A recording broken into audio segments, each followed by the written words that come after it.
va parler immobilier et on va décrypter une facture à payer suite à des travaux que j'avais commandés il y a environ 2 mois, bien évidemment.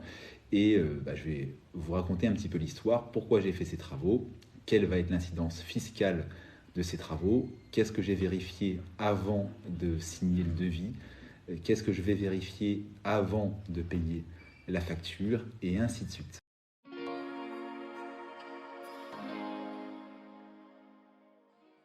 L'idée du live du jour est liée à une facture que j'ai reçue aujourd'hui. Je la montre à l'écran pour ceux qui sont sur TikTok en live pour pouvoir la voir, qui est une facture d'un couvreur suite à ma demande il y a environ 2 mois de poser un Velux dans un appartement dont la salle d'eau était aveugle. Donc c'était une pièce qui était refaite à neuf avec une VMC, tout va bien, mais qui n'était pas jojo parce qu'il n'y avait pas de lumière naturelle. Vu que je suis propriétaire de l'immeuble au complet, j'ai pas de souci de copropriété. Et quand j'ai reçu le préavis de la locataire actuelle, je me suis dit, bah tiens, vu que je cherche des travaux pour baisser ma fiscalité, on va en parler, et bah, je vais poser un Velux et je vais aussi changer les fenêtres. Mais là, c'est du Velux dont je veux vous parler. Alors, donc il y a 2 mois, je me lance, il y a quelqu'un qui me dit, ne faites pas les travaux, c'est de l'arnaque. Ah bah, moi, je pense tout l'inverse. Par contre, je vais conseiller aux auditeurs de ne pas faire les travaux eux-mêmes pour 2 raisons. Pour des raisons de fiscalité et pour des raisons de revente.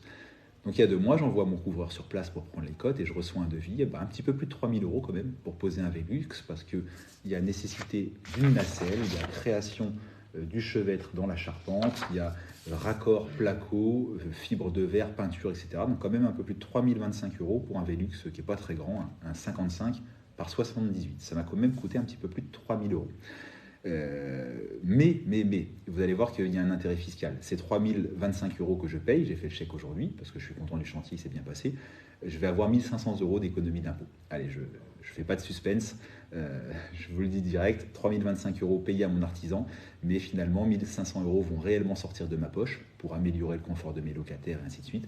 Et 1500 € viendront en réduction d'impôt, 100% légal évidemment, c'est les textes qui le prévoient. Alors, les précautions que j'ai prises avant de payer cette facture, c'est de bien demander l'attestation d'assurance décennale à mon couvreur. Ça, c'est indispensable parce que le jour où vous allez revendre le bien immobilier, ça va vous permettre de dégager votre responsabilité en effectivement indiquant que les travaux ont été faits par un professionnel, et l'acheteur va bénéficier lui-même, va reprendre votre droit à la garantie décennale de l'entreprise. Donc, travaillez forcément toujours avec un devis, ça c'est indispensable, et demandez idéalement, avant le début des travaux, dans tous les cas, avant de payer les factures, l'attestation d'assurance décennale de l'entreprise. Attention, si vous êtes par exemple en fin d'année, début d'année, ce qu'il vous faut, c'est l'attestation décennale de l'année de réalisation des travaux. Je rebondis rapidement sur un sujet d'Ivan qui nous dit sauf que les pros facturent 40% en plus. Ok, bah évidemment, faire les travaux par une entreprise, ça coûte beaucoup plus cher que si tu les fais toi-même. Si tu prends mon exemple, on en parlera plus tard dans le live, mais sur mes revenus locatifs, j'ai une fiscalité de 47,2%. Et c'est le cas de beaucoup de personnes. Moi, j'ai une TMI de 30%, donc ça, c'est différent à chacun. Ça peut être plus, ça peut être moins. Et on a 17,2%, et ça, c'est pour tout le monde pareil, de prélèvements sociaux. Donc moi, j'ai une fiscalité à 47,2%. Donc, certes, on peut être d'accord avec toi en disant que les entreprises facturent 40% de plus, ok, mais moi, le fait de passer par une entreprise, avec la main-d'œuvre et autres, d'avoir une facture, me permet 47,2% d'économie d'impôt. Donc, je reste gagnant. Je rebondissais rapidement à ce commentaire. Alors, je vais rentrer dans le pratico-pratique du détail de la facture sur les conseils que je vais vous donner, qui sont très, très importants pour valider la déduction fiscale. Vous voyez en haut à gauche, il y a mon nom, Patrick Magalès, et il y a mon adresse personnelle. J'habite à côté de Caen, en campagne. Mais c'est pas là que j'ai fait poser le Velux. Et il est très, très, très important que la facture de l'artisan mentionne l'adresse du chantier. Parce que le chantier, il est à Argentan, et non pas dans ma maison. Si je faisais l'erreur de ne pas être vigilant à chaque fois, et que je n'avais pas l'adresse du chantier, déjà, en cas de contrôle fiscal, la facture serait boulée. Donc, premier point important, vos coordonnées à vous, mais les coordonnées, l'adresse du chantier.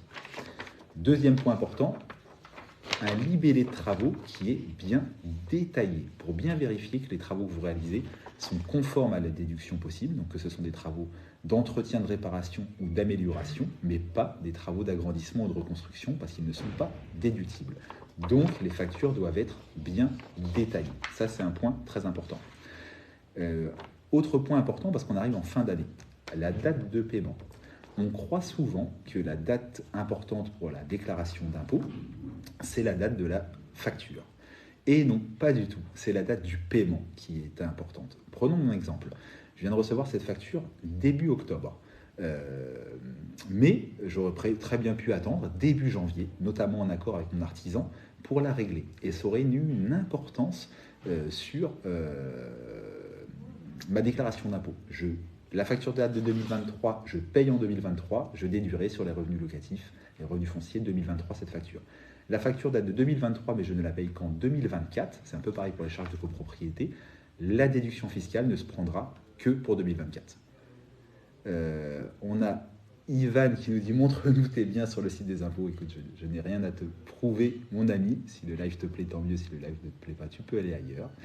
Et on a quelqu'un qui nous dit « Comment ça se passe si on n'a pas de devis, vu qu'on fait les travaux nous-mêmes ?» Alors ça, Daniel, c'est une vraie question. Je vais prendre plaisir à y répondre. Si on parle bien de revenus fonciers, donc location nue, revenus fonciers, est-ce qu'on peut déduire l'achat de matériel de travaux qu'on fait soi-même? Oui, mais il y a plusieurs conditions. La première, c'est qu'il faut que tu aies des factures, et non pas des tickets de caisse. Il faut que tu aies des factures des matériaux que tu as achetés. Il faut que la facture des matériaux que tu as achetés mentionne l'adresse du chantier. Deuxième point important.